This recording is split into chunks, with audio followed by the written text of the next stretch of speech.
Guys, napakatahimik guys. Naninig yung mga balibo ko. Napakatahimik dito.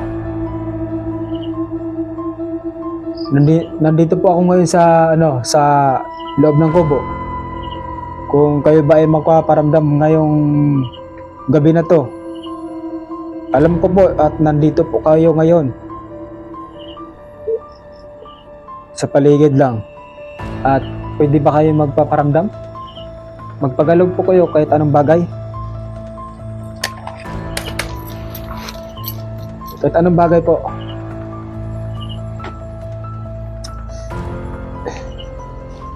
Uy! Ano guys? Ay guys. Ano? Hoy. Ikaw ba ay isang hingkanto? Oh my God. Oh my God. Uy. Ano guys? So yun guys, at magandang gabi po sa inyo lahat. At panibagong video na naman tayo at panibagong araw. So good evening po sa inyo lahat dyan, mga solid na mga supporter dyan, sa mga subscriber ko. At nandito na naman tayo ulit sa critical na area guys, kung saan yung mga sinasabi sa mga tao doon sa baba na itong area na to, at meron daw mismo dito may nagpapakita daw na white lady guys. Hindi lang daw guys dito itong area na to, at meron pa daw na sinasalbi dito, at marami daw nangamatay daw dito. So yun ang alamin po natin guys ngayong gabi na to, at samahan niyo po ako. Let's go yun lahat, at umpisa na po natin mag-ikot. Meron pang bamboo po dito sa talagang critical na area na to guys. Nandito po tayo ngayon guys, napaka critical na area at napaka delikadong puntahan na to, lugar na to guys. Itong lugar na pwerte, napaka critical at nakakatakot puntahan sa gabi. Meron pong bangin dito po, saka dito may merong tindahan dito dati guys. So yung nangyari na yun na meron daw aswang daw dito, at may nagpapakita daw yung mga tao na nangamatay daw dito daw mismo, pinangsalbid. Nagpapakita daw sa nagtitinda dito. Itong mismong bahay na to guys, dito daw talaga mismo daw. Tapos yung ang taon, yung pinangsalbid dito noong guys, yung nangamatay na, yung mga kaluluwa nila bumabalik pa daw at nagpapakita pa daw sa bawat dumadaan ng mga motor, sasakyan. Bigla lang daw tumatawid. Kaya marami na aksidente dito guys, itong kalsada na to. Kaya yun ang alamin natin guys, kung magpapakita ba sila.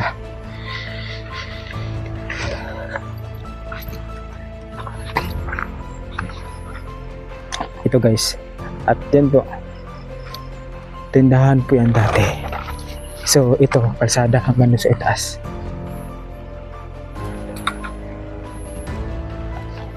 Itong ano to guys, itong tindahan na to, dito daw mismo daw, itong kalsada na to, dito daw mismo nagpapakita daw. Tama guys, at umaambon po ngayon, tiglabasan po nila. So yun ang alamin natin guys. Papasok po tayo, pasokin po natin guys. Ito guys, at tindahan po ito. Doon banda mismo sa baba, meron pong mansion na bahay doon, at iniwan na lang po sa may-ari. Ang may-ari na yung guys, ibang lahi po. So hindi po namin alam guys kung ano nangyari yun, na bakit iniwan po niya yung bahay na pinakamalaki na mansion guys, na nandun sa bangin. Kaya hindi po namin mapuntahan ngayong gabi na to guys, dahil sobrang bangin po at kailangan po namin gumamit ng tali guys. So ang ginawa namin guys, at puntahan po namin sa araw ito, at para mapuntahan po namin yung mansion na bahay guys. Nandun po sa baba yung mansion na bahay. So itong kubo-kubo na to guys, dito daw mismo nagpapakita daw. Kaya yung nagtitinda daw dito, natatakot na rin daw dahil nung nangyari na yun na dito daw mismo nagpapakita daw lagi daw yung pinangsalbid ng mga tao, yung mga kaluluwa nila, dito daw mismo daw nagpapakita. Saka hindi lang daw yung guys, mayroon pa daw white lady daw na bigla na lang nawala at lumulutang. So yan ang alamin natin ngayon guys. So times guys, alas 12 po ngayon guys, ngayong gabi na to. So mag-aala una na po ng madaling araw. Ito po yung guys, at tindahan po ito dati. Ginawa na lang higaan, no?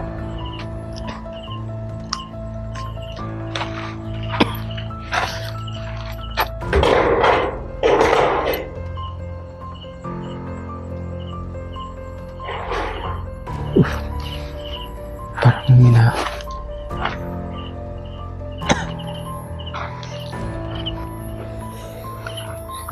Yan, yung kalsada na guys.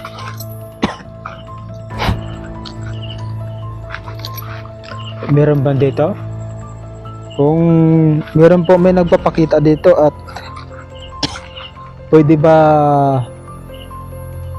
kayo magpapakita ngayong gabi na to? At nandito po ako ngayon bilang kaibigan niyo po. Kung maaari ba kayo magpapakita ngayong gabi na to?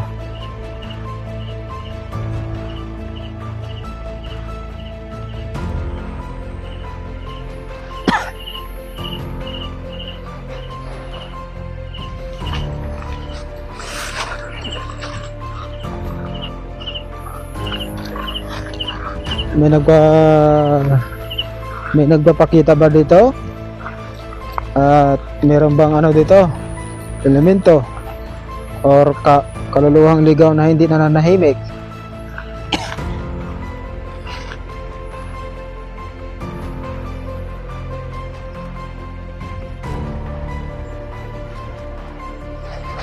Yes. Sobrang tahimik talaga dito guys, napakatahimik.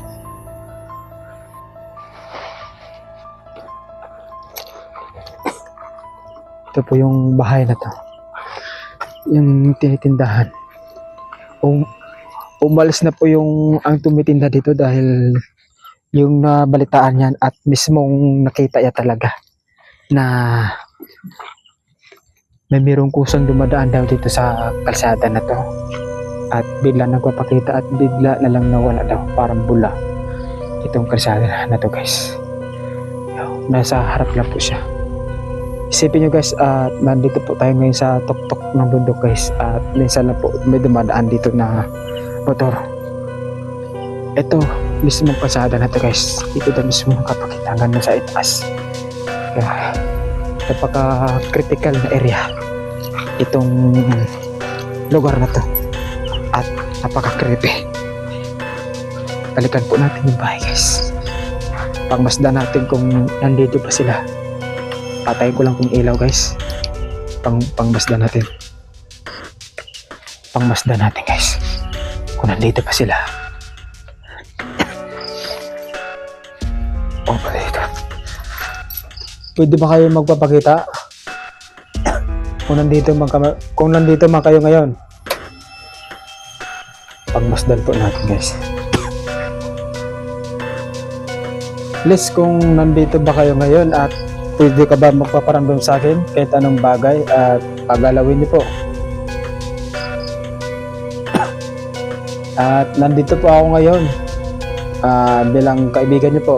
Kung kayo ba ay isang kaluluhang ligaw o isa ba kayong kaluluhang ligaw na hindi po nakaakyat sa langit at maaari ko ba kayong tulungan sa pamagitan sa pagdadasal ko. Ang gusto ko lang po mangyari na matulungan ko po kayo sa pagdadasal at matirikan po ng kandila na para matulungan po kayo sa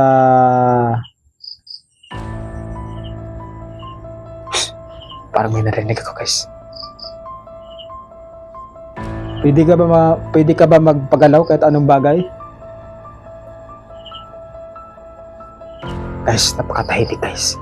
Naninig yung mga balibo ko. Napakatahimik dito. Nandito po ako ngayon sa loob ng kubo. Kung kayo ba ay magpaparamdam ngayong gabi na to, alam ko po at nandito po kayo ngayon sa paligid lang. At pwede ba kayo magpaparamdam? Magpagalog po kayo kahit anong bagay. Kahit anong bagay po.